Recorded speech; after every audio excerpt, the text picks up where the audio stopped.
Hi everyone, and welcome to the Good Woo. Today I'm sharing with you what I know about this upcoming lunar eclipse on July 4th and 5th, depending on where you are on the planet. Now, this particular full moon eclipse is a culmination of a process of learning that you've been going through since mid-2018.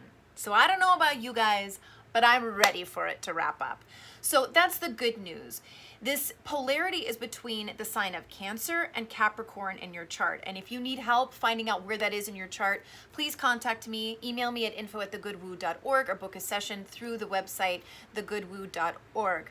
So the beautiful part about this is that the Cancer sun is going to be conjunct the star Sirius. Now, this is an incredible blessing, because the star Sirius has been known for humans to be this great benevolent star. People even believe that perhaps that's where we were seeded, that the race that seeded us exists there, that that's where we come from. It just offers this protection. It offers a spirit of comfort at this time. And that's really what we need, especially because all full moons represent something culminating. And especially if there's an eclipse on that full moon, it's a double whammy of culmination, ending. So the beautiful part as well is that the moon in Capricorn is on the star Vega. And Vega is in the constellation of Lyra. So these two stars, Sirius and Vega, are well worth a Google this week and this weekend. And to even just with your intention, say like, I align with the highest vibrational energies of Sirius, I align with the highest vibrational energies of Vega when you're meditating, and to see what comes up. Now, I've getting a lot of requests to start using straight tarot. Now, this is something I use with clients. I don't use it on the videos, but I did pull one card for this eclipse for the collective, and it was the star, and it was in an upright position. So this confirms to me that we need to look into these stars. The star is the symbol of your hard work and your faith paying off, that there is a higher vibrational energy overseeing the circumstances you're in, and that everything is going to not only work out, but work out for you. So this is, in my opinion, an incredibly benevolent lunar eclipse. If we align to these higher vibrational energies and stay focused on, yes, things are ending. Yes, things are changing. You have had, just boot camp when it comes to this area of Cancer and Capricorn in your chart. And now you're going to be able to use these lessons and move on to the next level of your life. Now, Cancer and Capricorn, Cancer's like the sign of the mother, and Capricorn's the sign of the father. So where this has come into play could be in your home. It could be as you're looking back at your childhood. This has been a time where, especially as we go through these collective crisis moments, that triggers all of our personal crisis moments of the past. And that means that all of our childhood trauma is up for review. Like I say, like, it's up for you to ignore it, suppress it, and move to your addictions to numb it, or it's up to be processed, integrated. I actually did a session with a client today where we were talking about this, and like the great totem for integration of past pain is the alligator and the crocodile. So this is another beneficial thing to meditate on as you're moving through this weekend, when it starts getting overwhelming, perhaps, to think about what is crocodile alligator medicine. It's the integration of the swamp, right? And using and having sustenance, sustaining the swamp, and not being afraid of existing in the murky water. When we call upon alligator crocodile medicine, ultimately what we do is we begin to purify our own swamp. That's what we're all doing. And that's what this eclipse cycle has been helpful in doing for us, to really look at what was your relationship with mother and father? What was the relationship with each other? How does that affect how you are in relationships, both intimate and friendship and working relationships? And with all of this shutdown and the reset, it's really also about, how do you parent yourself? How do you mother yourself? How do you father yourself? And the fact that both this Mother Moon and Father Sun are right directly on Sirius and Vega. This is saying we have an opportunity to download some incredible healing this coming weekend. Now, it's also July 4th and Independence Day, and this chart, really interacts with the United States chart. So we could be triggered because there's more stuff that's going to go on with this shutdown. There's more stuff that's going to happen politically. Of course, there's going to be. So it's also an opportunity to tune in and tune out what may be going on in the outside world, and really using this eclipse to end something that is no longer serving you. Whether that's a habit, an addiction, a relationship, a belief system, right? What if it's just the belief that you have to check the news every day? Something ending so that you can have a new sense of sovereignty and emotional freedom.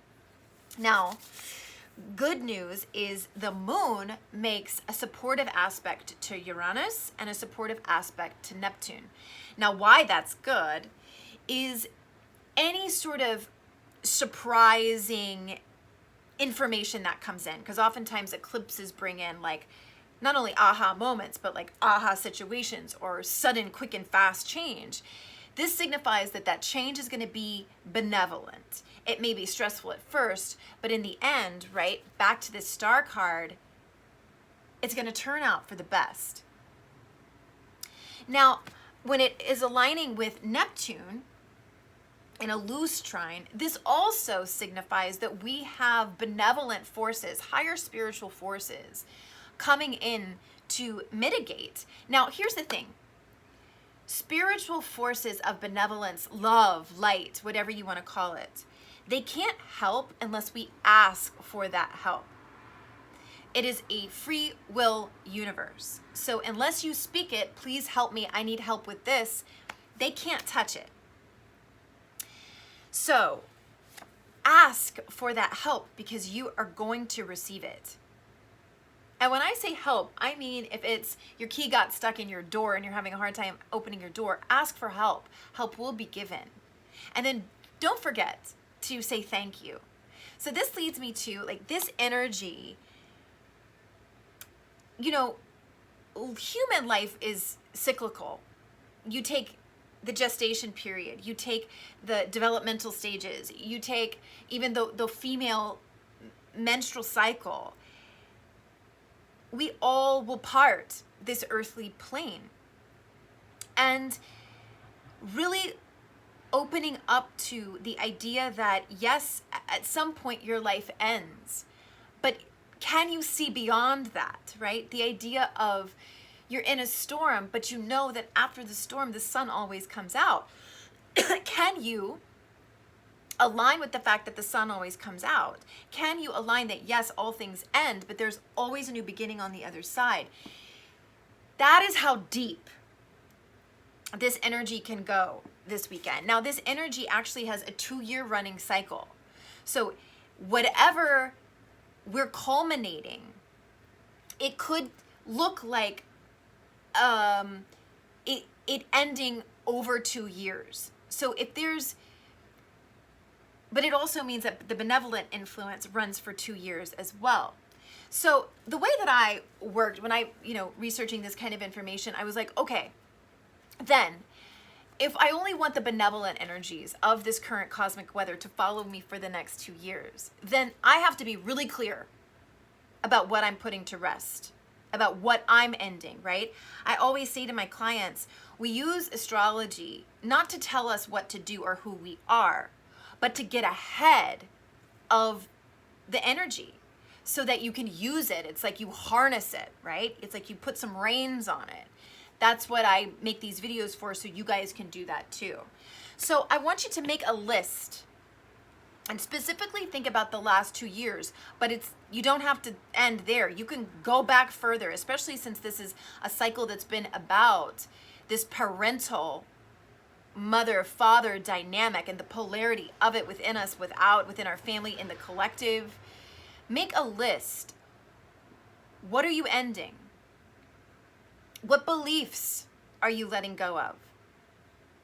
What energies are you saying goodbye to? What habits are you going to let go of? And maybe it is some relationships you're letting go of. God knows this shutdown and the Venus retrograde, and now we're going to go into all this Mars energy. Who you hang out with in 2019 is not going to be the people you're hanging out with at the end of 2021. So the grace that we have to let people go is really going to come into play. And that could mean also losing someone through death. And this idea that, I'll link my mediumship video here, that the physical plane is only one of many layers of existence that we're actually attached to. And that just because somebody passes in body and their body is laid to rest does not mean that their energy is laid to rest. This can be a good or a bad thing depending on your relationship with the people who have passed on. But this full moon, it really gives us a portal and a time to look beyond what we know of as death being the end, and to really make peace with what is death to you. So much of what we're being confronted with this year is our fear of death, and how if the fear of death is so large in your life, it's going to be motivating everything you do and squashing your joy in your relationships.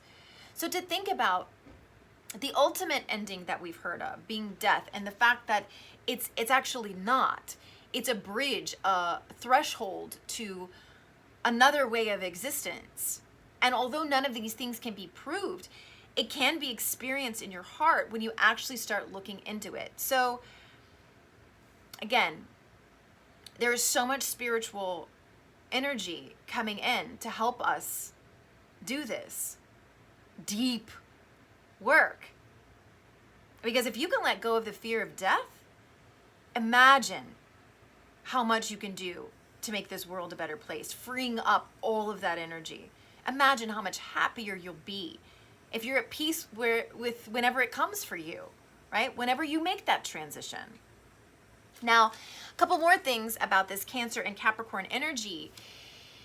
Cancer is all about nurturing, feeding, sustaining, right? Think about the mother, right? The breastfeeder, the cook, that nurturing, protective, insular energy, the womb, gestation, pregnancy.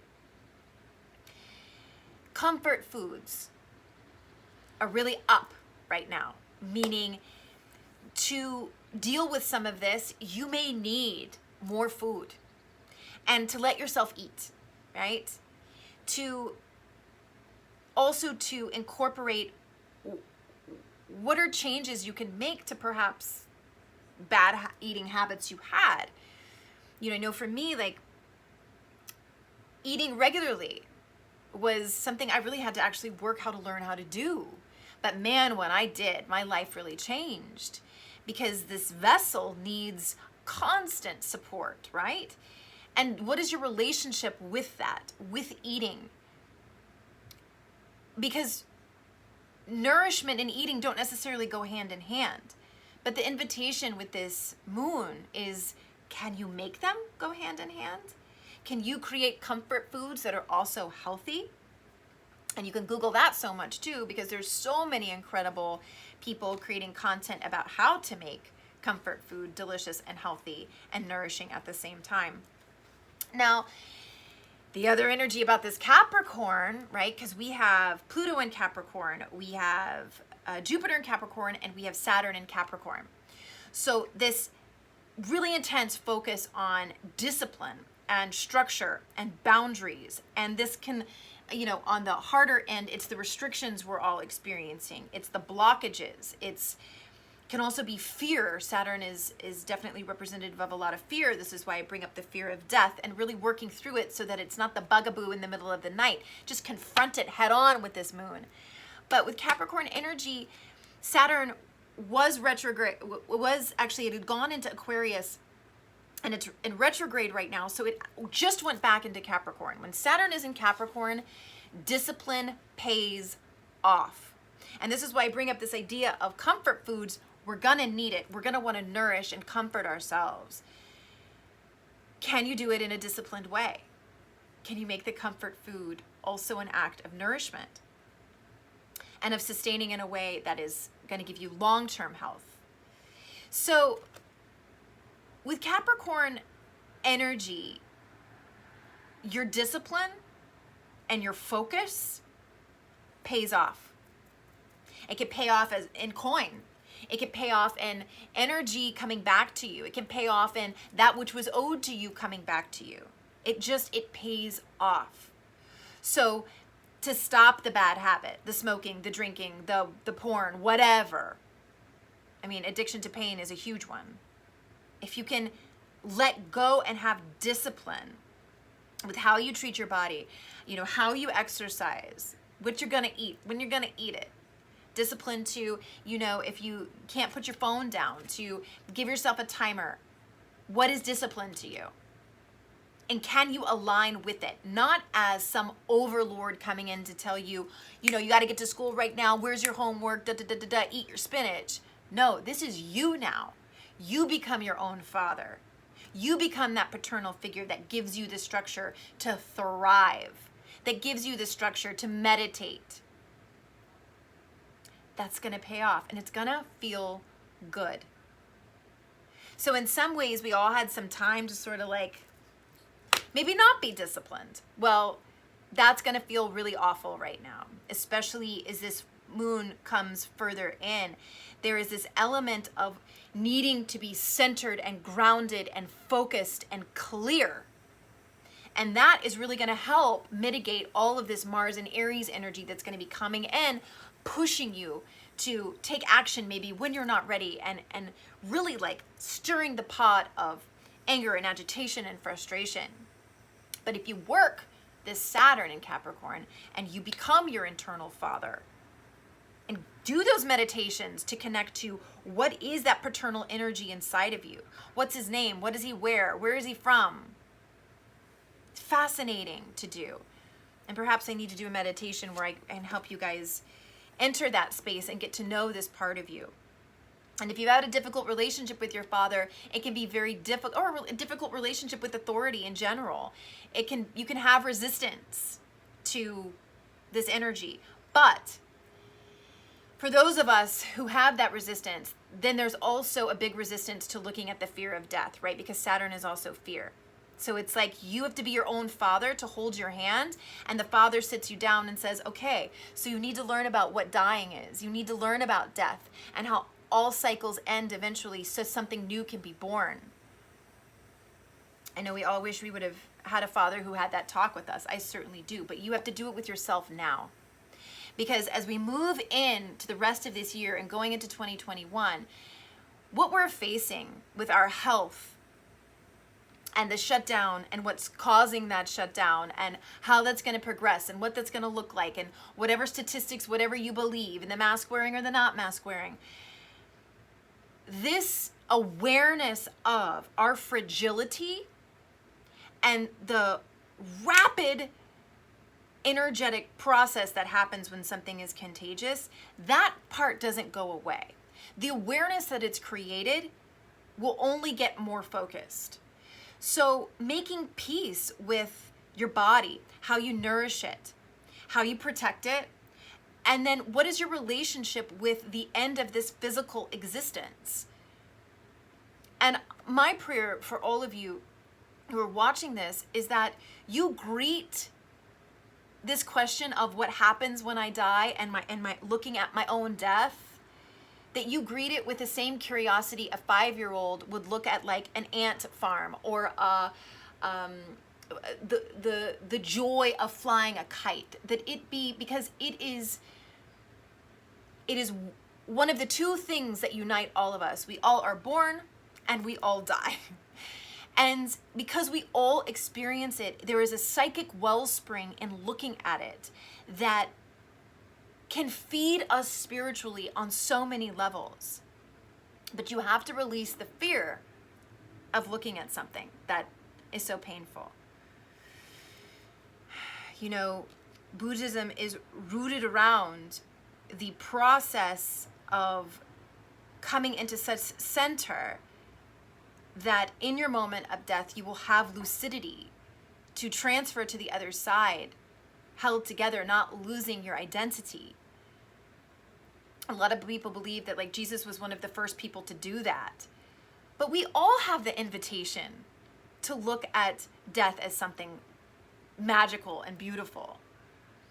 And when we look at it in this way, then these viruses that we face, or these terrifying experiences that we face as the collective, as societies shift and change, as old structures are broken down,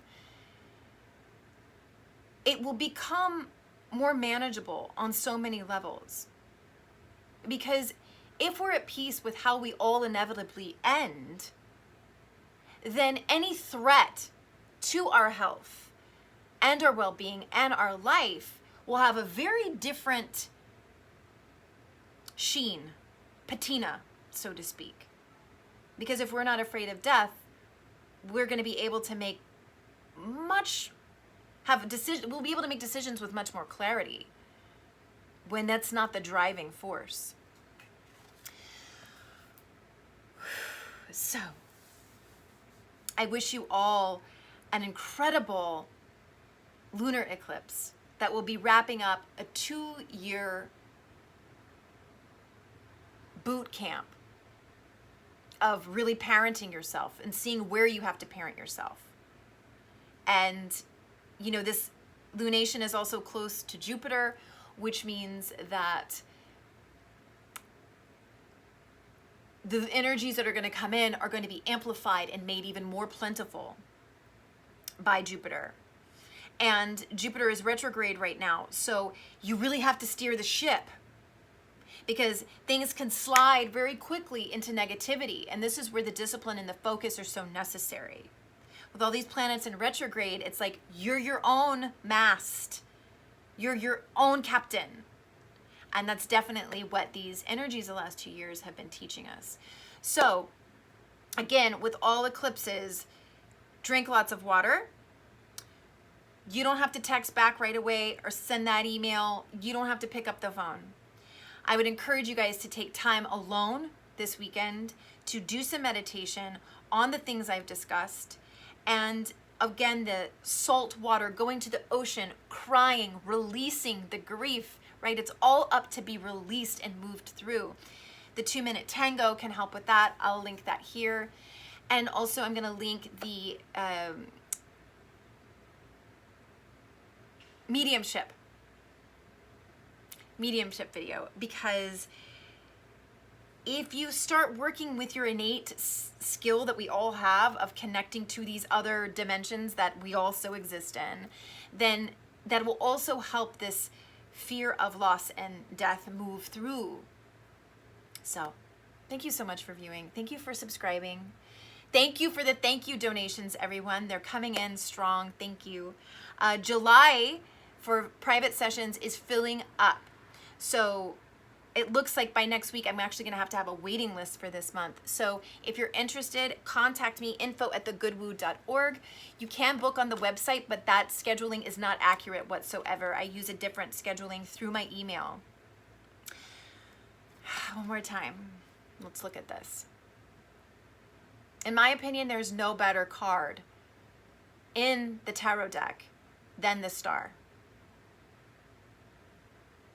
And when you connect to that energy of trust in the higher plan, even if it looks messy AF, trust.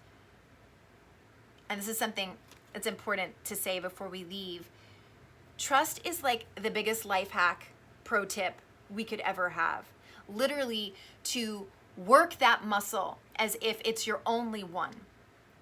Because trust literally activates an entirely new paradigm that can activate within your life. It's like if it's a video game, that's like going, you got the key to the next level, and then like everything opens up. That's how magical trusting the divine plan unfolding is. Trusting that you are going to be taken care of. Trusting that all your needs are going to be provided for. And of course, the idea of trusting yourself. If you trust yourself, what is there to fear? Because you know that no matter what comes up in your life, you're going to be able to handle it because you trust yourself. And so these parental energies working inside of us, that's what they're meant for. These inner aspects of mother and father inside of us, to become so connected to them, to get to know them in such an intimate way that you have that trust in yourself and you have that trust in the divine plan. I feel like in many ways, our relationship with our mother helps us trust or not trust the universe, and our relationship with our father helps us trust or not trust ourselves. And if you didn't have good, let's be as kind as we can be. Our parents were doing the best that they could, but not all of us got this tutorial and trust. So we have to give it to ourselves. Dare I say that Vega and Sirius are going to be helping us do that this weekend. Thank you all so much for viewing.